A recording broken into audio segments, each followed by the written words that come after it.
देखो, भारत के प्राकृतिक विभाजन को समझने से पहले आप लोग को क्या जानना है? भारत का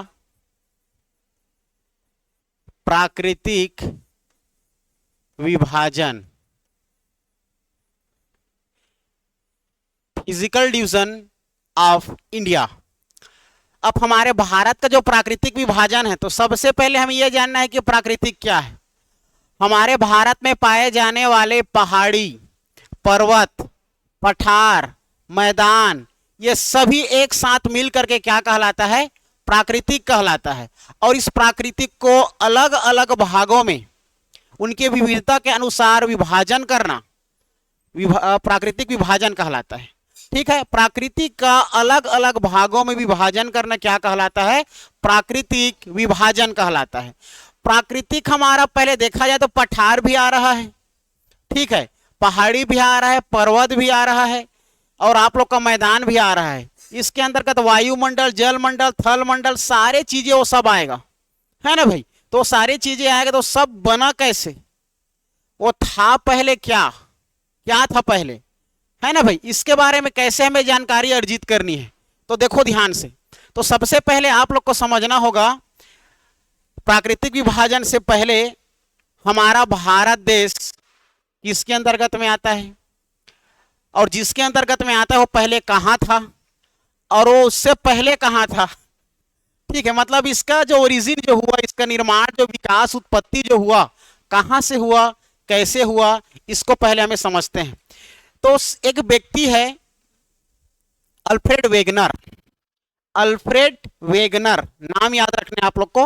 एक व्यक्ति है अल्फ्रेड वेगनर। ये समय है 1912 की, एक घटना है जी 1912 की। व्यक्ति का नाम याद रखना है अल्फ्रेड वेगनर। अल्फ्रेड वेगनर मैं लिखाऊंगा आप लोग को, पहले आप लोग ने अच्छे से कहानी को समझ लो 10 मिनट, फिर लिखवाऊंगा। अल्फ्रेड वेगनर एक आप लोग का यह भूगर्भिक वैज्ञानिक है। ठीक है, पृथ्वी के बारे में जानना, पठार, प्राकृतिक, सभी के बारे में अच्छी नॉलेज रखती है। तो अल्फ्रेड वेगनर ने एक विचार बनाया 1912 में, 1912। ठीक है, 1912 में इसने एक सिद्धांत दिया, महाद्वीपीय विस्थापन सिद्धांत। महाद्वीप के बारे में जानना, सबसे पहले महाद्वीप क्या है? महाद्वीप उसे कहते हैं जो चारों तरफ से पूरे समुद्र से घिरा रहता है। ठीक है जी, याद रखना। तो अल्फ्रेड वेगनर ने 1912 में एक सिद्धांत दिया। कौन सा सिद्धांत? महाद्वीपीय महाद्वीपीय विस्थापन सिद्धांत। महाद्वीपीय विस्थापन सिद्धांत दिया। ठीक है जी, महाद्वीपीय विस्थापन सिद्धांत किसने दिया? अल्फ्रेड वेगनर ने 1912। तो इस सिद्धांत का मुख्य उद्देश्य क्या था? इस सिद्धांत का मुख्य उद्देश्य था कि हमारा पृथ्वी का निर्माण कैसे हुआ, हमारा भारत देश कैसे बना, पठार कैसे बना, और यहां पर क्या ये पृथ्वी जब बना था इसके एक से कोई पहले हिस्सा था क्या, इससे पहले क्या था, ये सब का सिद्धांत, मतलब इनका यही मुख्य उद्देश्य था। कैसे बना, कैसे में इसके बारे में जानकारी हमें हासिल करनी है, इनका मुख्य उद्देश्य था कैसे बना। तो फिर महाद्वीप विस्थापन सिद्धांत के अनुसार, ठीक है, इसी के अनुसार हमारा पूरा भारत, जब पहले हमारा पृथ्वी एक छोटा सा आग था, एक गोला था, आग का एक गोला था। क्या था जी? आग का एक गोला। जब वो आग का गोला शांत हो जाएगा, जब वो शांत हो जाएगा, वो क्या हो जाएगा? आपको ठंड पड़ जाएगा। ठीक है, तो ठंड पड़ जाएगा तो वह आग जब जल जाता है, पूरा आग जलता है, जलने के बाद वह आप लोग का शांत हो जाएगा, तो जो जली हुई चीज कैसे दिखाई देगा? कोयला। ठीक है, जिसको आप लोग बोलते हो, क्या बोलते हो? कार्बोनिक। ठीक, कार्बोनिक मतलब कार्बनिक।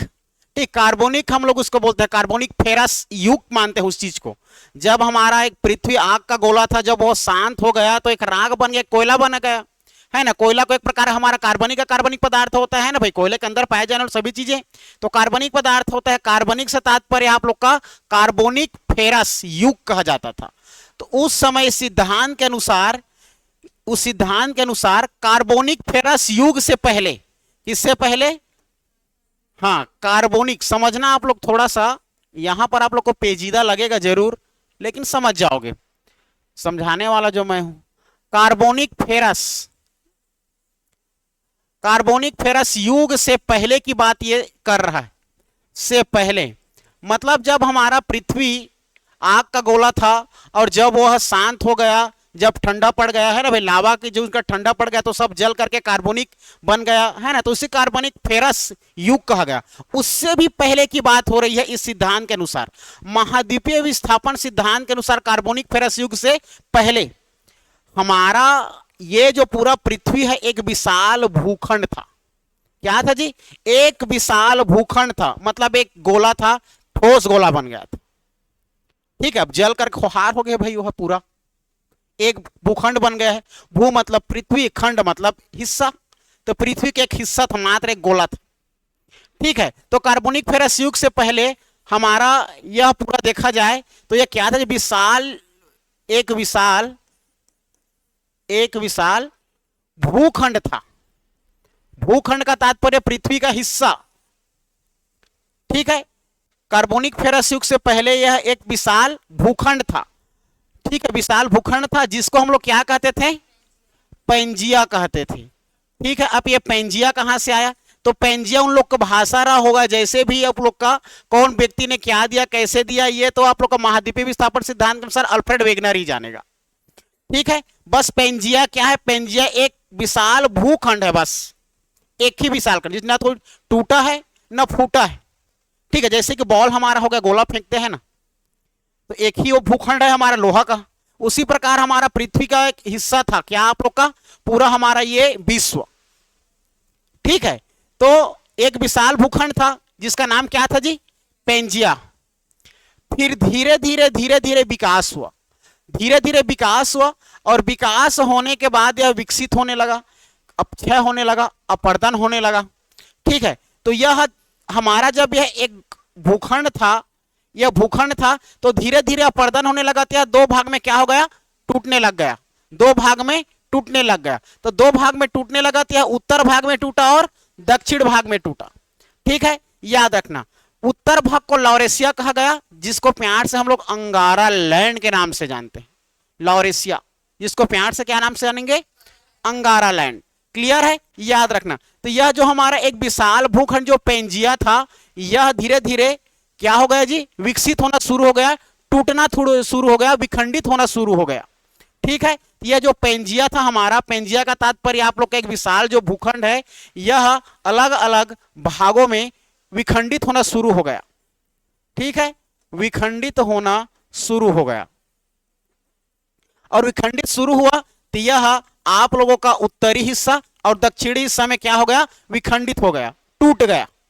ठीक है, तो हम लोग देखेंगे उत्तरी भाग।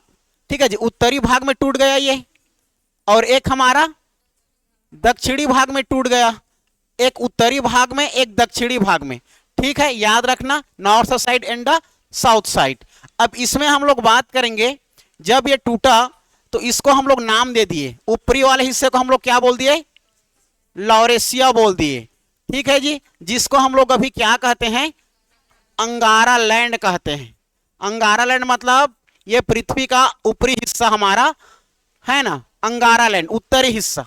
ठीक है, उत्तरी भाग को क्या नाम दे दिए? अंगारा लैंड। जबकि दक्षिणी हिस्सा को हम लोग नाम दे दिए गोंडवाना लैंड। ठीक है जी, तो जब ये धीरे धीरे विशाल भूखंड जो हमारा पैंजिया है, जब ये विखंडित होना शुरू हुआ तो ये दो भाग में टूट गया, उत्तर भाग और दक्षिण भाग। उत्तर भाग को हम लोग क्या नाम दे दिए? अंगारा लैंड, और दक्षिण भाग को क्या नाम दे दिए? गोंडवाना लैंड। ठीक है, गोंडवाना लैंड, गोंडवाना लैंड ये। ठीक है, दो भाग में टूट गया।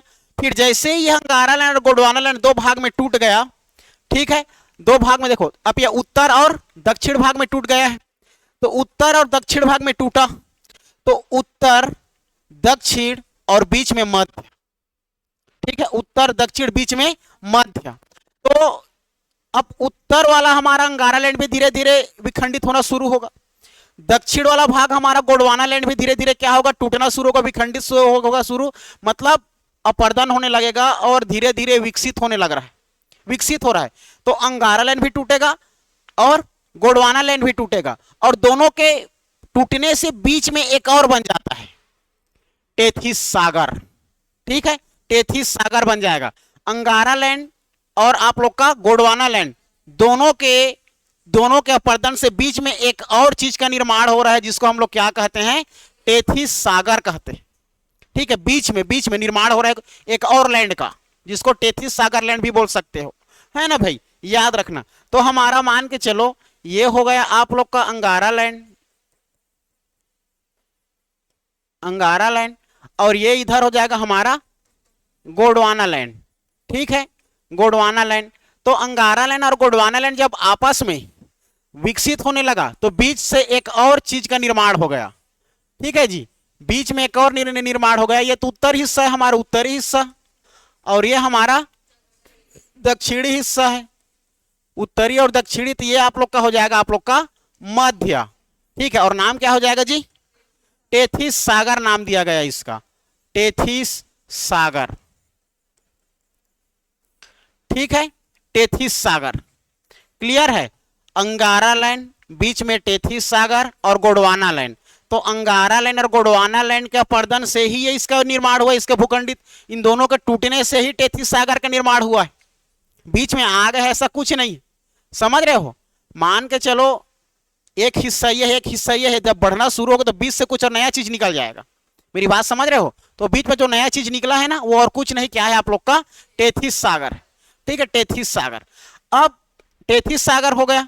अब टेथिस सागर में हम देखेंगे, अब यही टेथिस सागर हमारा ऑलरेडी देखा जाए तो किसके मध्य में है, अंगारा लैंड और गोंडवाना। तो अंगारा और गोंडवाना के मध्य में है, तो फाइनली ये टेथिस सागर के बीच में है।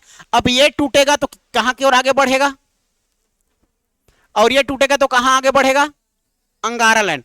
फाइनली अंगारा लैंड फिर टूटेगा, मान के चलो बीच फटेगा, बीच फटा तो इधर क्या निकलेगा, गोंडवाना, इधर क्या निकलेगा, ये बीच है, समझना, ये बीच है, ये उत्तर, ये दक्षिण।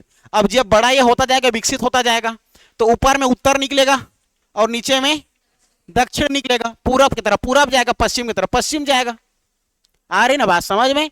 तो अगर हम लोग बात करेंगे, जैसे कि बात करेंगे टेथिस सागर जैसी और विखंडित होने लगा और विकास होने लगा, ठीक है, विकास होने लगा, तब यह हमारा उत्तरी भाग मतलब अंगारा लैंड और दक्षिणी भाग गोंडवाना लैंड फिर से विखंडित होना शुरू हो गया। पहले ये विखंडित होना, तो बीच में नया चीज बन गया था अंदर ही अंदर, टेथिस सागर। अब टेथिस सागर विकास हो रहा है तो इन दोनों को तोड़ेगा, और इसको तोड़ेगा अंगारा लैंड। ठीक है, जैसे ही समझना,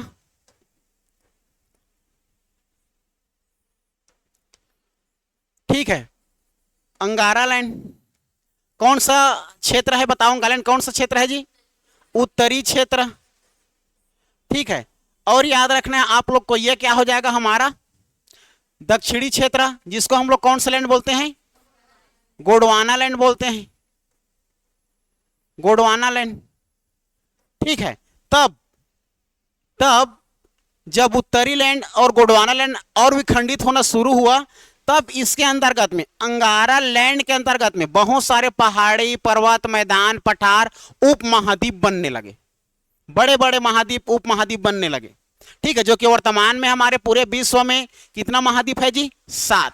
अब वही 7 महाद्वीप आप लोग के इसी अंतर्गत में आएंगे, या तो अंगारा लैंड के अंतर्गत में आएंगे या तो गोंडवाना लैंड के अंतर्गत में आएंगे, है ना भाई। तो हम लोग बात करेंगे अंगारा लैंड के बारे में बात करेंगे। देखो अंगारा लैंड जैसे धीरे धीरे इसका विकास होना शुरू हुआ, यह विखंडित होना शुरू हुआ, तो विखंडित होना शुरू हुआ तो सबसे पहले कौन सा क्षेत्र में आता है हमारे विश्व का, यह उत्तरी क्षेत्र। तो उत्तरी क्षेत्र में आया तो अंगारा लैंड से सबसे पहले बनेगा आप लोगों का उत्तरी अमेरिका। याद रखना है जी, उत्तरी अमेरिका, उत्तरी अमेरिका। ठीक है, उत्तरी अमेरिका, और इसके नीचे में मिलेगा बगल में यूरोप, और इसके नीचे में मिलेगा हमारे भारत, जिसको आप लोग एशिया बोल सकते हो। क्या बोल सकते हो, एशिया, एशिया। और ये हमारा भारतीय उपमहाद्वीप इसके अंतर्गत आता जरूर है, लेकिन इसका निर्माण नहीं हुआ था, ठीक है, किसको छोड़ करके? भारतीय उपमहाद्वीप को छोड़ करके, भारतीय उपमहाद्वीप को छोड़ करके।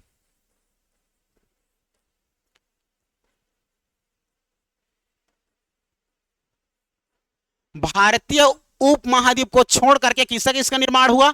उत्तरी अमेरिका, यूरोप देश, एशिया। ठीक है, भारतीय उपमहाद्वीप को छोड़ देंगे, भारतीय एशिया का हिस्सा है हमारे निचले का, वो उधर जाएगा, दक्षिण का है ना, एशिया के दक्षिण में है हमारा भारत देश, तो दक्षिण में तो बनेगा, उत्तर में थोड़ी ना बनेगा। खाओगे जलेबी तो टेस्ट गुलाब जामुन का थोड़ा आएगा कैसे यार? तो चलो, तो अब इसमें आप लोग को समझना है, भारतीय उपमहाद्वीप के साथ साथ ग्रीनलैंड याद रखना। क्या जी? ग्रीनलैंड, अर्थात ये सभी हमारा अंगारालैंड के हिस्सा है। एग्जाम में पूछा जाता है निम्नलिखित में से कौन सा भाग अंगारालैंड का हिस्सा नहीं है? ठीक है, उत्तरी अमेरिका, यूरोप, एशिया, दक्षिण अमेरिका, ग्रीनलैंड, इनमें से कोई नहीं।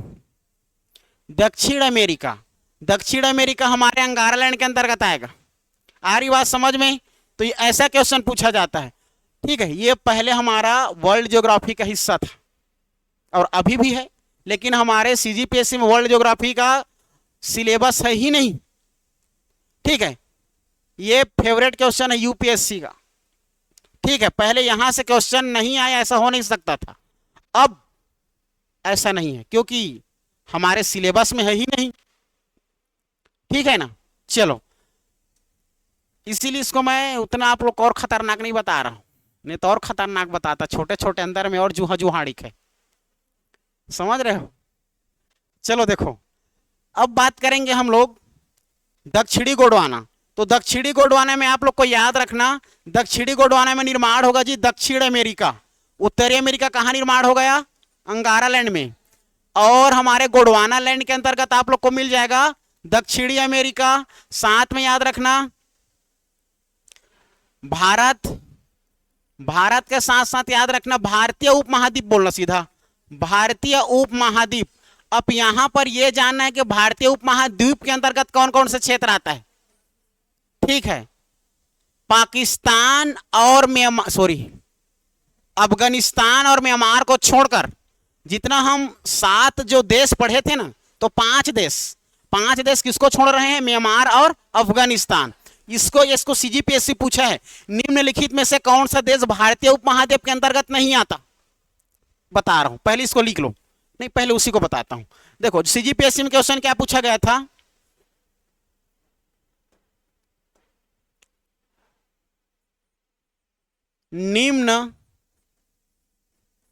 निम्नलिखित देशों में से, निम्नलिखित देशों में से कौन कौन सा देश भारतीय उपमहाद्वीप, भारतीय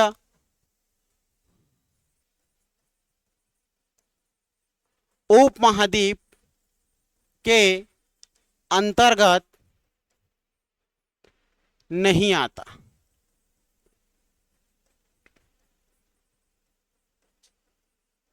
नहीं आता है। ठीक है, जैसे कि जे के एल एम एन, जे से हो जाएगा पाकिस्तान, के से हो जाएगा अफगानिस्तान, एल से कर देता हूं मैं भूटान, एम से नेपाल। ठीक है, और याद रखना है आप लोग को चीन। ठीक है, ये अब यहां पर हमें जानना है कूट के हिसाब से, यहां पर कूट लिखा रहेगा और कूट लिखा रहेगा। सबसे पहले आप लोग अपना खुद का दिमाग लगाओ। हमारे पास 4 ऑप्शन रहेगा, A B C D. Clear है? अब इसमें हमारा पाकिस्तान, अफगानिस्तान, भूटान, नेपाल और चीन है। अब इसमें से कौन कौन सा ऐसा देश है जो भारतीय उपमहाद्वीप के अंतर्गत नहीं आता। तो मैं किसको बताया हूं आप लोग को भारतीय उपमहाद्वीप के अंतर्गत नहीं आता? अफगानिस्तान और म्यांमार। अफगानिस्तान म्यांमार नहीं आता, ठीक है। तो चलो अब देखो, अफगानिस्तान और म्यांमार इसमें शामिल है क्या? अफगानिस्तान है, ठीक है। एक मिनट और मेरे को देखना तो, उसको थोड़ा लिया है चीन को।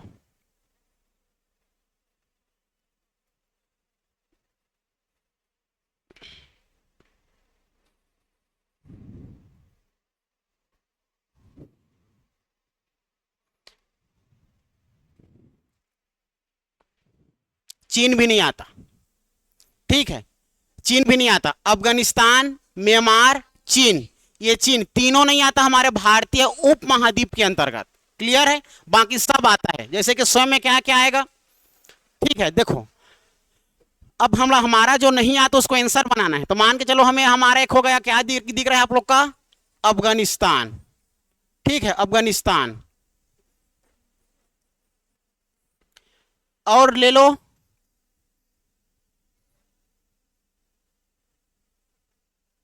के कर देता हूं, एन कर देता हूं, केवल जे व के, केवल के व एन, केवल एल एम व एन, इनमें से कोई नहीं।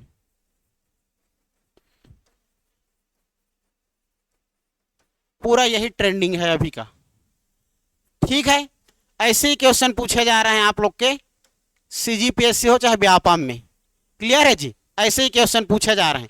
तो सबसे पहले आप लोग को भारतीय उपमहाद्वीप के बारे में जानना होगा। तो याद रखना, भारतीय उपमहाद्वीप के अंतर्गत 5 देश आते हैं। कितने देश? 5 देश। वो 5 देश में स्वयं भारत एक उपमहाद्वीप के अंतर्गत आता है। भारतीय उपमहाद्वीप में भारत स्वयं एक देश है, ठीक है। तो याद रखना, इस क्वेश्चन को जानने से पहले आप लोग इसको जान लिए रहो। जैसे कि मान के चलो हमारा ये भारत देश है, ये हमारा भारत देश,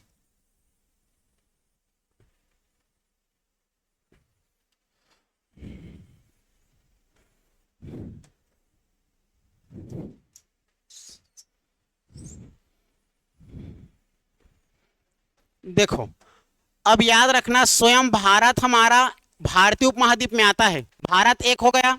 भारत के बाद याद रखना आप लोगों को पाकिस्तान भी आता है। पाकिस्तान के बाद याद रखना नेपाल, नेपाल भी आता है, ठीक है, लेकिन चीन नहीं आता। उसके बाद याद रखना भूटान भी आता है, ठीक है जी, भूटान भी आता है। भूटान के बाद बांग्लादेश, बांग्लादेश भी आता है। 1 2 3 और एक हमारा भारत 4 और पाकिस्तान 5। ये भारतीय उपमहाद्वीप के अंतर्गत शामिल देश है।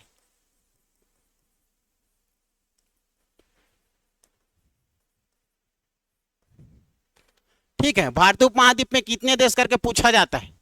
5, ठीक है जी। भारतीय उपमहाद्वीप के अंतर्गत 5 देश आते हैं, पाकिस्तान, भारत, नेपाल, भूटान, बांग्लादेश। याद रहेगा ये।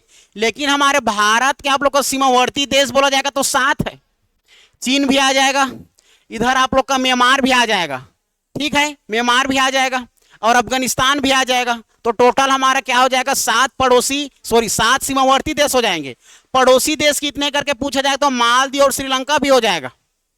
तो टोटल पड़ोसी देश में 9, महाद्वीप में 5, सीमावर्ती देश में 7। आ रही बात समझ में? सीमावर्ती में 7, 7 7, पड़ोसी में 5 4 9 और उप महाद्वीप में 5। ये तीनों अलग अलग क्वेश्चन, ठीक है जी। अब इसमें हम लोग बात करेंगे। अब क्वेश्चन क्या पूछा जा रहा है?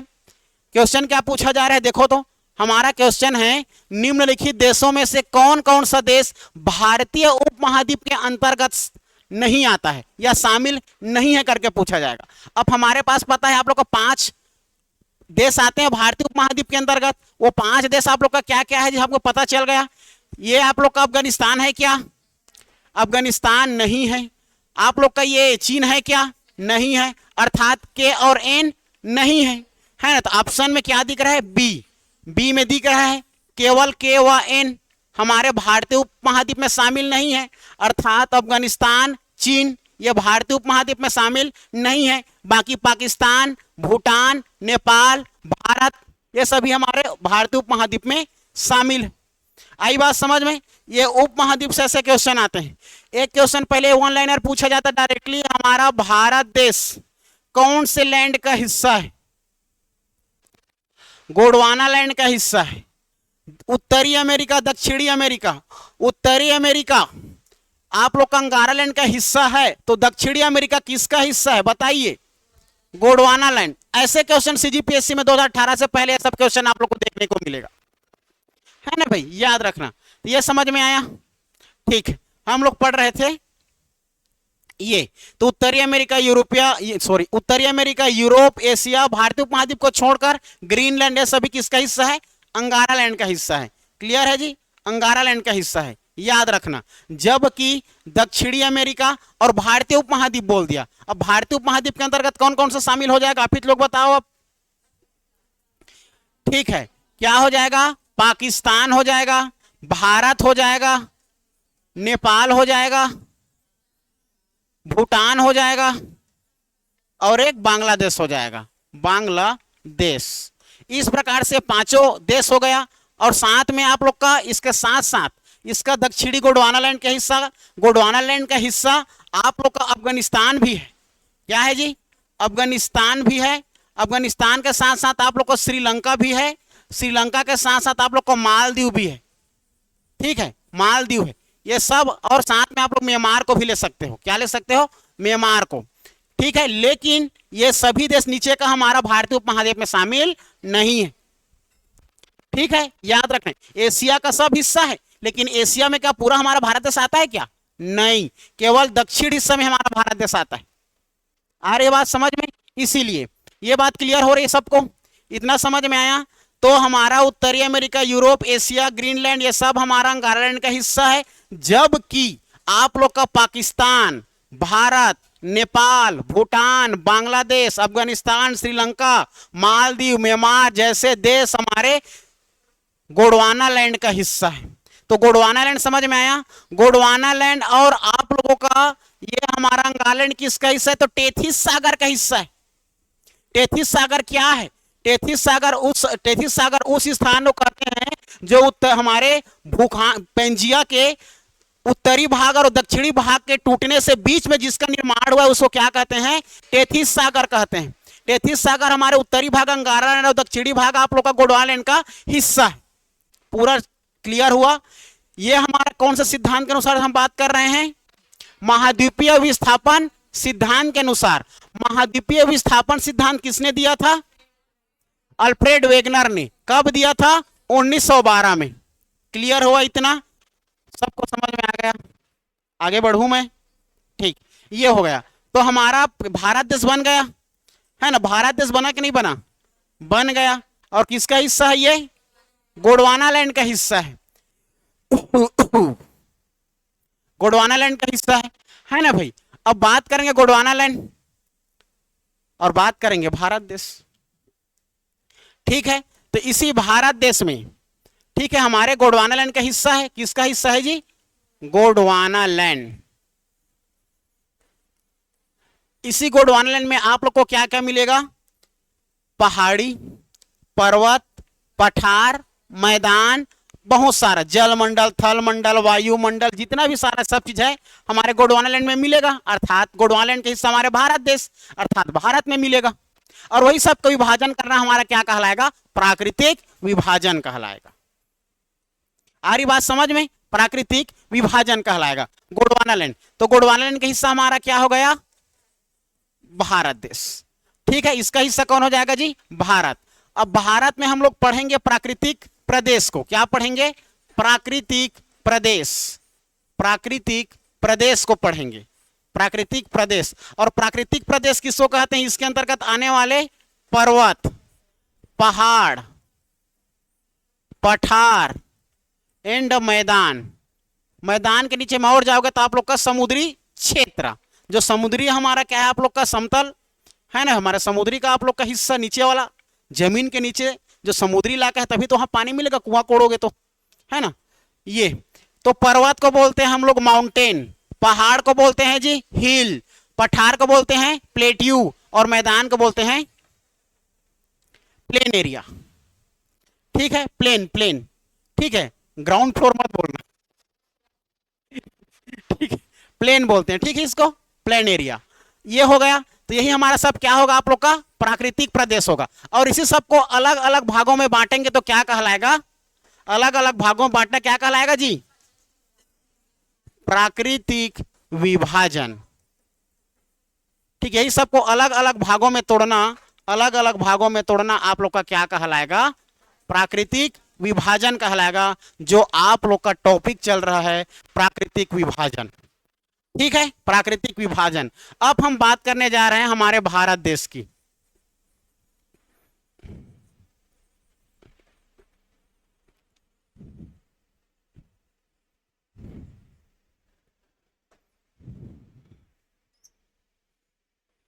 हे होते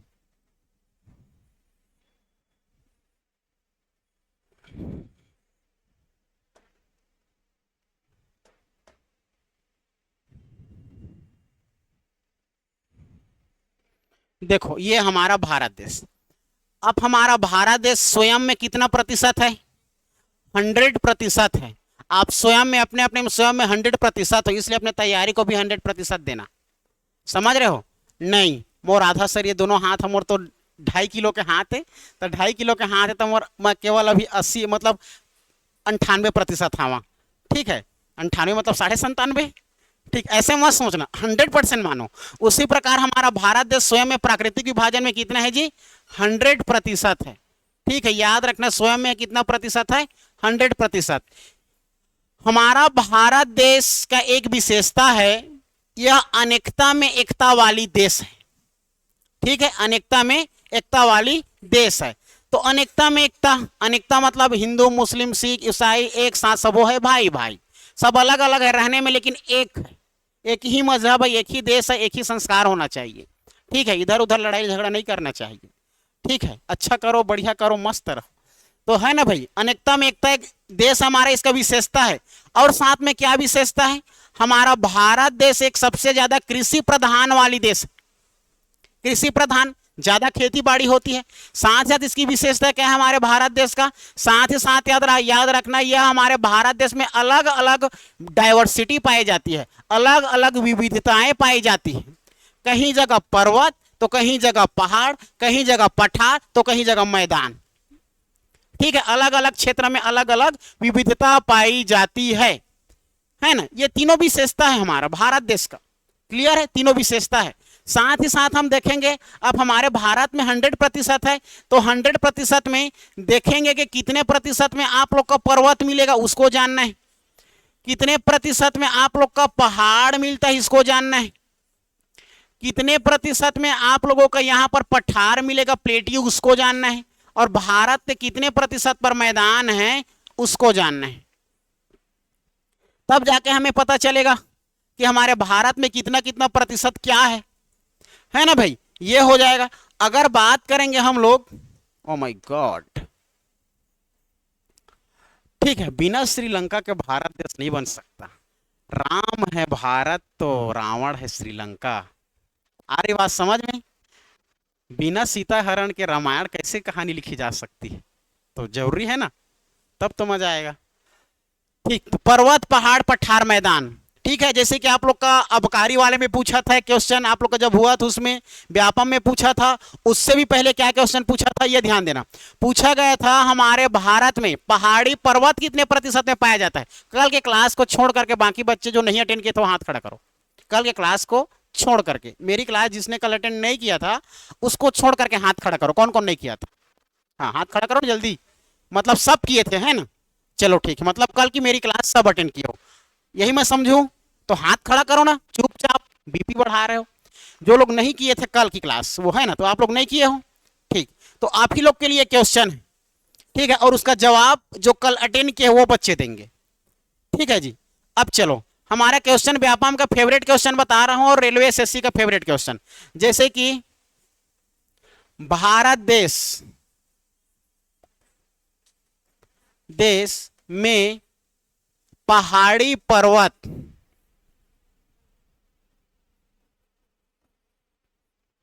कितने प्रतिशत में विस्तार है?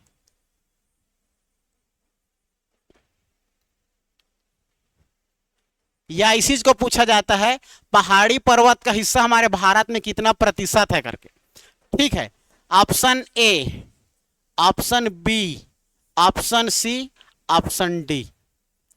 ठीक है, पहले आप लोग को जानना है 10%, उसके बाद जानना है 28%, उसके बाद जानना है 43%, इसके बाद जानना है आप लोग को इनमें से कोई नहीं।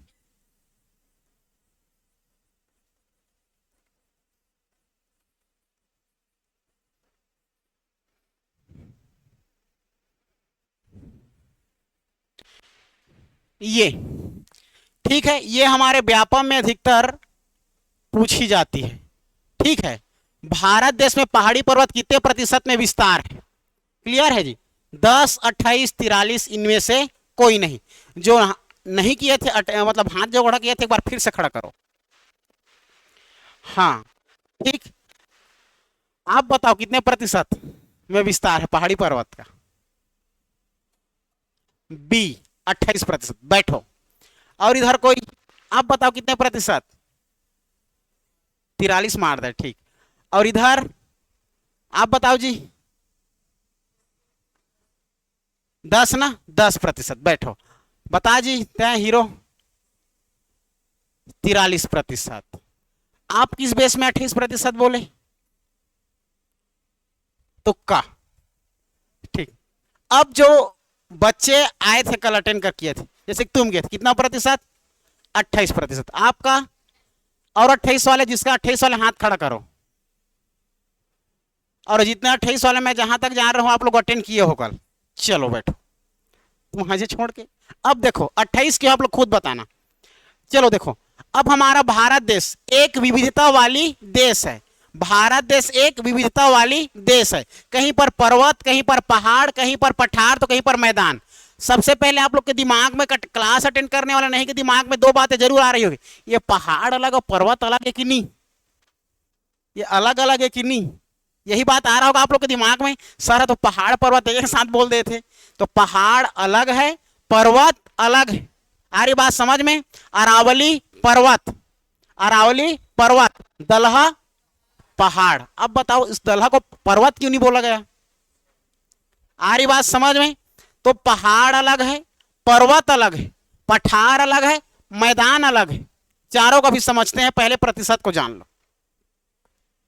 ठीक है, अब देखो ये पर्वत है। हमारे भारत में पर्वत याद रखना 10%, पहाड़ याद रखना 18%, पठार याद रखना 27% और मैदान याद रखना 43%।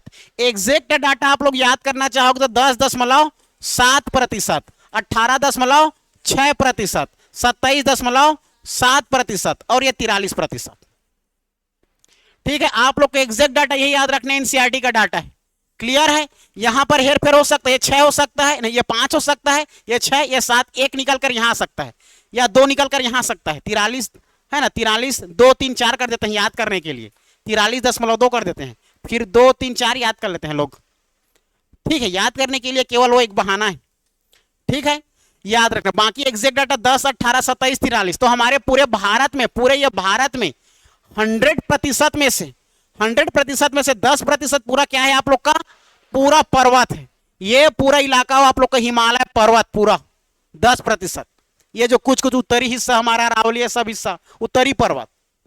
जबकि पहाड़ आप लोग का हमारे भारत के अंदर में 18% क्या है आप लोगों का? केवल पहाड़ है। जबकि बात करेंगे पठार, हमारे 27% क्या है? पठार। प्रायद्वीप का पठार सुने हो नाम, भारत के अंदर में।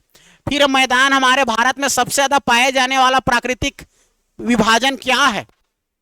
मैदान। हमारे भारत में ज्यादा पाए जाने वाला क्या चीज हो जाएगा? मैदान हो जाएगा, मैदान, प्लेन एरिया। क्लियर है? ज्यादा विस्तार में। तो सबसे ज्यादा पाया जाने वाला आप लोग का मैदान, मैदान के बाद पठार, फिर पहाड़, फिर पर्वत। बढ़ते क्रम में भी घटाने के लिए पूछता है, घटते क्रम में भी पूछता है, जिसको हम लोग घटते क्रम को अवरोही, बढ़ते क्रम को आरोही, इंग्लिश में बढ़ते क्रम को असेंडिंग और इंग्लिश में घटते क्रम को डिसेंडिंग ऑर्डर कहते हैं। क्लियर है? तीनों को समझना, तीनों में अंतर जानना है। असेंडिंग, डिसेंडिंग, अवरोही मतलब अवरोही, आरोही, घटते क्रम, बढ़ते क्रम।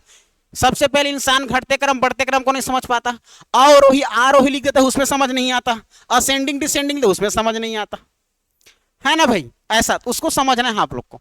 ये क्लियर है? गणित वाले बताएंगे सर, मैं तो छत्तीसगढ़ी, हाँ भारत वाला, ठीक है। चलो ये हो जाएगा। अब इसका आंसर क्या होगा आप लोग बताओ, आंसर क्या बन जाएगा जी? बताओ हमारा पहाड़ कितना प्रतिशत, पर्वत कितना प्रतिशत और पर्वत कितना प्रतिशत, मतलब पहाड़ कितना प्रतिशत? 18। ठीक है, तो 10 और 18 जोड़ेंगे तो 28%। तो आप लोग का सही क्या हो जाएगा? हमारा ऑप्शन बी, ऑप्शन बी इसका सही जवाब हो जाएगा। क्लियर है? ये है। अब सर पहाड़ी पर्वत तो एक है, अब उसमें अंतर आप लोग का दिमाग क्लियर कर रहा हूं, ठीक है, समझना। ये आप लोग का ग्राउंड फ्लोर, जहां आप लोग रह रहे हो, हमारे पृथ्वी का समतल मैदान, ठीक है, समझना।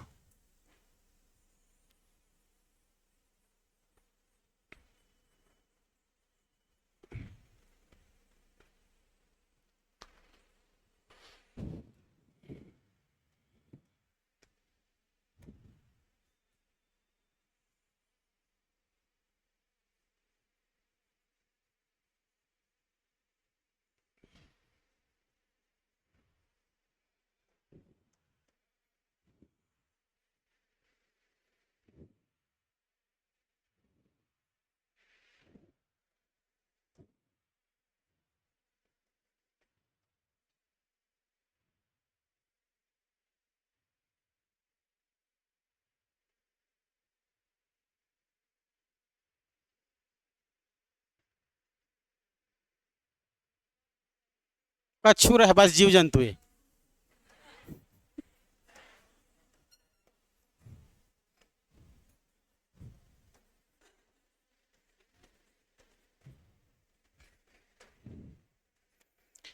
देखो अब यहां समझना, ये हमारा आप लोग का माउंटेन है, माउंटेन दैट्स मीन पर्वत। क्लियर है? माउंटेन है, ये हमारा पर्वत है, पर्वत। और ये हमारा पहाड़ है, हिल। और ये हमारा आप लोग का ये भी पहाड़ है, और ये हमारा आप लोग का पठार है। जबकि ये समतल एरिया आप लोग का क्या है? ये मैदान है, जहां पर जीव जंतु रहते हैं, ठीक है। और ये हमारा मैदान के नीचे जब खुदाई करते हैं तो क्या मिलता है? कुआं। तो ये हमारा समुद्री तल है, समुद्र तल, ये हमारा समुद्र तल, ठीक है। जब भी किसी का पहाड़ी पर्वत की ऊंचाई नापी जाती है ना, जैसे कि हमारे भारत में देखा जाए या छत्तीसगढ़ में देखा जाए, छत्तीसगढ़ की अगर बात करूंगा मैं आप लोग का, जैसे कि हमारे छत्तीसगढ़ का सबसे ऊंची चोटी क्या है? गौरलाटा, 1225 मीटर। तो वो हमारा समुद्र तल से उसकी ऊंचाई है। जैसे कि हमारा मान के चलो छत्तीसगढ़ में उत्तर में सबसे ऊंची चोटी आप लोग का देवगढ़ की चोटी, लीलावनी की चोटी, तो यही देवगढ़ की चोटी 1033 मीटर। तो 1033 मीटर की ऊंचाई कहां से नापा हो गया होगा? समुद्र तल से। तो जहां से किसी भी पर्वत की जो ऊंची चोटी मापी जाती है, हाईएस्ट पीक पॉइंट जो मापी जाती है, वो हमारे समुद्र तल से मापी जाती है, ठीक है। इसी समुद्र तल से ऊंचाई यदि 1000 मीटर से अधिक मिल जाए, कितना से जी? 1000 मीटर से अधिक मिल जाए तो उसको आप लोग क्या बोलोगे? पर्वत बोलोगे। और पर्वत तब बोलोगे जब वो उसका हमारा समतली जो उसका आधार है चौड़ा रहेगा, आधार चौड़ा रहेगा, और शिखर, इसका शिखर जो है आप लोगों का नुकीला भी रहेगा और छोटा रहेगा, नुकीला और छोटा रहेगा, ठीक है। 1000 मीटर या 1000 मीटर से अधिक, ठीक, 1000 मीटर से अधिक जितना हो, 6000 7000 8000 कोई दिक्कत नहीं, बस 1000 मीटर से ऊपर दिखे और जिसका आधार चौड़ा हो और शिखर उसका क्या होगा? नुकीला या छोटा हो, क्या कहलाता है? पर्वत कहलाता है। पर्वत समझ में आया? ये पर्वत है। बात करेंगे पहाड़, पर्वत के छोटी बहन पहाड़ी है, उसका छोटा भाई पहाड़, आ रही बात समझ में? तो ये पहाड़ के हाईएस्ट आप लोग देखोगे तो ये लगभग आप लोगों को लगभग 800 मीटर, 800 मीटर से नीचे, ठीक है, 800 मीटर के नीचे, समुद्र तल से 800 मीटर के नीचे को हम लोग पहाड़ कहते हैं, है ना भाई। और 800 से नीचे हम लोग देख लेंगे, उससे और नीचे आप लोग का 500, ठीक है, 500 हमारे जीरो ग्राउंड फ्लोर से आप लोग समुद्र तल से चले जाओगे आप लोग 800 के नीचे आप लोग 500 600 बोल सकते हो, ठीक है जी, 600 भी बोल सकते हो, 600 मीटर के नीचे।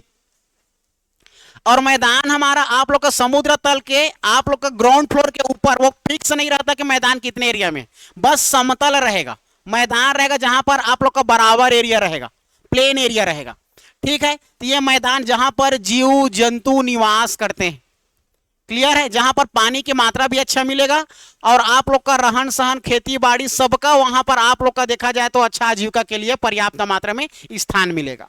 आ रही बात समझ में? ठीक है। और यही मैदान इलाका के छोटे जो हमारे निचले हिस्सा है, मैदान इलाका के निचले हिस्सा जब खोदाई करेंगे तो कुआं निकलेगा, वो हमारे समुद्र तल में पानी जो बह रही है ना, उसी के तल में आप लोग को क्या मिलेगा? पानी मिलेगा। तो वही पानी जो मिल रहा है अंदर अंदर जो बह रहा है, वही हमारा कौन सा तल है? समुद्र तल है। अंतर समझ में आया? अब ये हमारा पर्वत, पहाड़, पठार और मैदान और समुद्र तल, क्लियर है। ये इसी को हमारे भारत में देखा जाए तो हमारे भारत में जो आप लोग का सबको प्राकृतिक विभाजन कहते हैं, सॉरी प्राकृतिक कहते हैं। इस प्राकृतिक को अलग अलग भागों में हम लोग विभाजन करते हैं, उसको क्या कहते हैं? प्राकृतिक विभाजन कहते हैं। क्लियर है? प्राकृतिक विभाजन जिसमें पर्वत, पहाड़, पठार, मैदान अलग अलग क्षेत्रों में बटा हुआ है। जिसमें पर्वत आप लोग का याद रखना 10.7%, याद करना 6, ठीक है। पर्वत याद रखना 10.7, आप लोग याद कर लेना 10, 18, 27, 43। पर्वत 10, पहाड़ 18, पठार 27 और आप लोग का मैदान, सॉरी हाँ मैदान 43%। 10, 18, 27, 43 याद रहेगा। 10, 18, 27, 43, लेकिन पहाड़ को पहले मत लिख देना आप लोग याद किए हो 10, 18, 27, 43, ठीक है। लेकिन आप लोग पहले पहाड़ को लिख दिए या पहले पठार को लिख दिए तो नहीं, समस्या में नहीं आ जाओगे। इस क्रम को भी जानना है। एम से माउंटेन, आप लोग का हिल से पहाड़, और पी से प्लेट्यू, और पी से डबल पी है ना, ये प्लेन करना मैदान। तो याद रखना MHP प्लेन, एम से माउंटेन जिसको हम लोग पर्वत कहेंगे, एच से हिल कहेंगे, हिल से आप लोग का पहाड़ी हो जाएगा, और पी से याद रखना आप लोग का प्लेट्यू याद रखना है ना भाई, प्लेट्यू याद रखना, प्लेट्यू, और मैदान प्लेन एरिया याद रखना, ये ठीक है, याद रखना। तो ये पर्वत, पहाड़, पठार, मैदान 10, 18, 27, 43, 7, 6, 7 पॉइंट में 7, 6, 7, ठीक है। समझ में आया कि नहीं? इतना समझ में आया? ठीक। इसी प्राकृतिक विभाजन में हमारा देखा जाए अब शुरू होने वाली है आप लोग की माया की कहानी, इधर शुरू होगी। समझ रहे हो? अभी जितना था आप लोग का ये एक वर्ल्ड ज्योग्राफी का हिस्सा था, ठीक है। अब हम भारत में प्रवेश करने जा रहे हैं। इसी भारत में आप लोग का पर्वत, पहाड़, पठार और मैदान है। इसी सब का विभाजन हमारे भारत का प्राकृतिक विभाजन, ठीक है। तो चलो देखो अब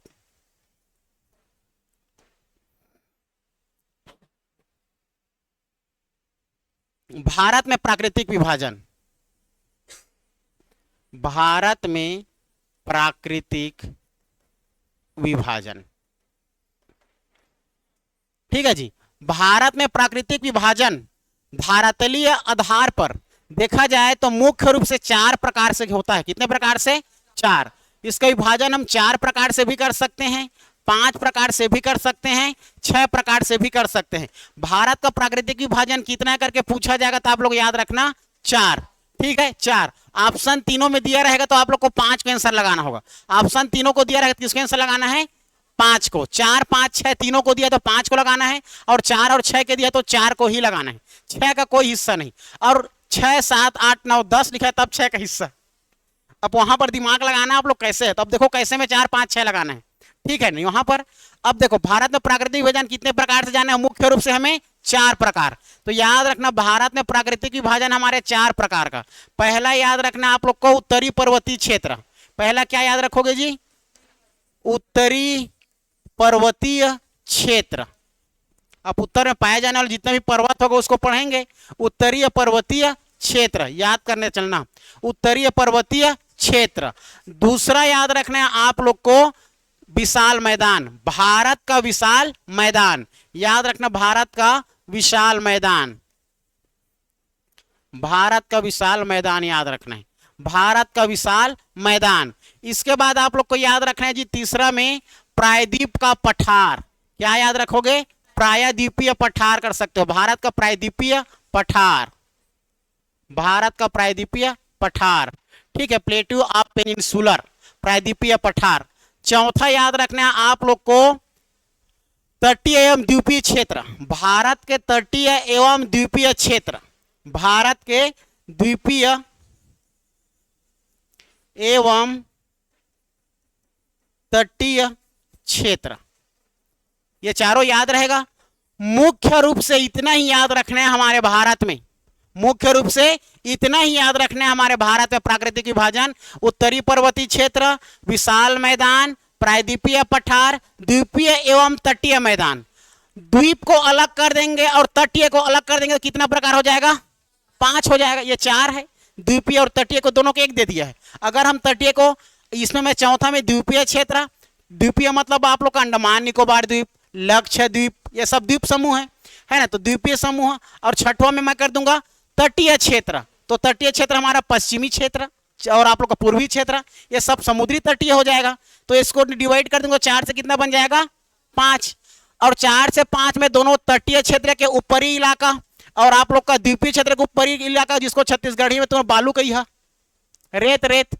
और रेत को हम लोग शुद्ध हिंदी में क्या बोलेंगे? मरुस्थलीय क्षेत्र। मरुस्थलीय को इसको मैं शामिल कर दूंगा तो कितना प्रकार हो जाएगा? 6 प्रकार हो जाएगा। तो 4, 5, 6 आ रही बात समझ में? 4, 5, 6, 4 मुख्य रूप से, इसको अलग अलग कर दिया तो 5 और मरुस्थलीय को जोड़ दिया तो 6। अब इनको देखो, भारत में प्राकृतिक विभाजन हमारा क्या क्या हो जाएगा, कैसे हो जाएगा? सर आ गए हैं क्या कोई? रोहित सर आ गए? ठीक, चलो देखो, तो याद रखना है हमारे भारत में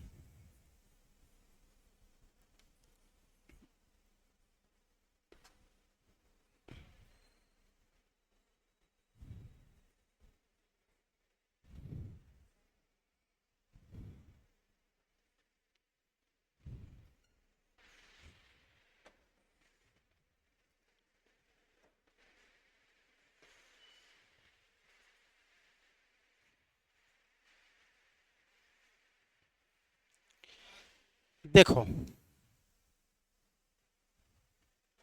हमारे भारत में प्राकृतिक विभाजन कितने प्रकार का? 4 प्रकार का। प्राकृतिक विभाजन 4 प्रकार का, 4 प्रकार का। अब वो 4 क्या क्या है देखो तो। पहला याद रखोगे, पहला पहला क्या याद रखोगे जी? उत्तरीय पर्वतीय क्षेत्र। पहला क्या याद रखोगे? उत्तरीय पर्वतीय क्षेत्र। यही हमारा पहला है आप लोग का उत्तरीय पर्वतीय क्षेत्र, उत्तरी पर्वतीय क्षेत्र पहला हो गया। दूसरा याद रखना है आप लोग का भारत का विशाल मैदान। दूसरा याद रखोगे आप लोग भारत का विशाल मैदान याद रखना, ठीक है। दूसरा हो जाएगा हमारा भारत का विशाल मैदान। बीच में जो पड़ता है हमारा भारत में विशाल मैदान। तीसरा क्या था हमारा? प्रायद्वीपीय पठार। तो याद रखना हमारा तीसरा हो जाएगा आप लोगों का, तीसरा हो जाएगा जी आप लोग का प्रायद्वीपीय पठार। तो याद रखना तीसरा हो जाएगा हमारा प्रायद्वीपीय पठार। ये जो तीनों ओर से समुद्र से घिरा होता है उसको हम लोग क्या कहते हैं? प्रायद्वीप कहते हैं, पेनिनसुलर कहते हैं। इसीलिए प्रायद्वीपीय के बीच में पाए जाने वाले पठार प्रायद्वीपीय पठार याद रखना है, प्रायद्वीपीय पठार। क्लियर है? याद रखना ये बीच वाला हिस्सा हमारा प्रायद्वीपीय पठार।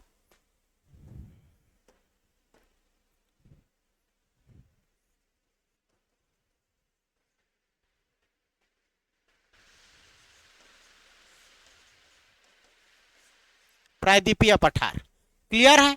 अब बात करेंगे प्रायद्वीपीय पठार के बाद हमारा आप लोगों का तटीय एवं द्वीपीय समूह। ये हमारा सभी क्या है आप लोग का? तटीय राज्य है, याद आ रहा है? तटीय राज्य है ना। और ये हमारा अंडमान निकोबार द्वीप समूह, ये हमारा लक्षद्वीप, याद आ रहा है। तो ये सभी को हम लोग क्या कहेंगे, द्वीपीय प्लस तटीय, द्वीपीय प्लस तटीय। तो चौथा क्या हो जाएगा हमारा, द्वीपीय एवं तटीय क्षेत्र, द्वीपीय प्लस तटीय क्षेत्र। क्लियर है, द्वीपीय एवं तटीय क्षेत्र। पांचवा अगर जानना चाहोगे आप लोग पांचवा, तो पांचवा हमारा आप लोग को याद रखना है जी, पांचवा आप लोग का क्या हो जाएगा हमारा, मरुस्थलीय क्षेत्र। पांचवा हो जाएगा आप लोग का मरुस्थलीय क्षेत्र, ये मरुस्थलीय क्षेत्र। और छठवा बोला जाएगा तो तटीय को अलग कर दो और द्वीपीय को अलग कर दो, तो 6 हो जाएगा। इसको चौथा को पांचवा कर दो और इसको छठवा कर दो, हो जाएगा, है ना। ये हो जाएगा। इस प्रकार से हमारे भारत में प्राकृतिक विभाजन का अलग अलग विभाजित किया गया है, जिसमें हमारा पहला टॉपिक रहेगा उत्तरीय पर्वतीय क्षेत्र, जिसको हम लोग हिमालय पर्वत के नाम से जानते हैं। क्या नाम से जी, हिमालय पर्वत। अब हिमालय पर्वत को हम लोग दो भाग में बांटेंगे, एक उत्पत्ति के आधार पर और दूसरा आप लोग का प्रादेशिक आधार पर या नदी के बहने के आधार पर, ऐसे। तो अब हम लोग जब इसको बांटेंगे ना हिमालय को, तो उत्तर से दक्षिण दिशा में प्राकृतिक रूप से बोलते हैं उसको, और फिर हम लोग पूर्व से पश्चिम दिशा में उसको बोलते हैं हम लोग आप लोग का नदी के बहने के आधार पर या प्रादेशिक आधार पर। ठीक है, तो उत्तर से दक्षिण के दिशा में हिमालय को जब हम लोग बांटेंगे, उत्तर से दक्षिण के दिशा में जब बांटेंगे 4 प्रकार से, ट्रांस, बृहद, मध्य, शिवालिक। ठीक है, लेकिन पश्चिम से पूर्व या पूर्व से पश्चिम बांटेंगे तो उत्तर मतलब 1 2 3 4 प्रकार से बांटेंगे। ठीक है, आप लोग का हो जाएगा हमारा जम्मू कश्मीर पंजाब का हिमालय, बीच में कुमायूं हिमालय, तीसरा नेपाल हिमालय, चौथा आप लोग का असम का हिमालय। ठीक है, ये रहेगा हमारे कल की क्लास। आज के लिए बस इतना ही। बोलो लखन सिया रामचंद्र की जय।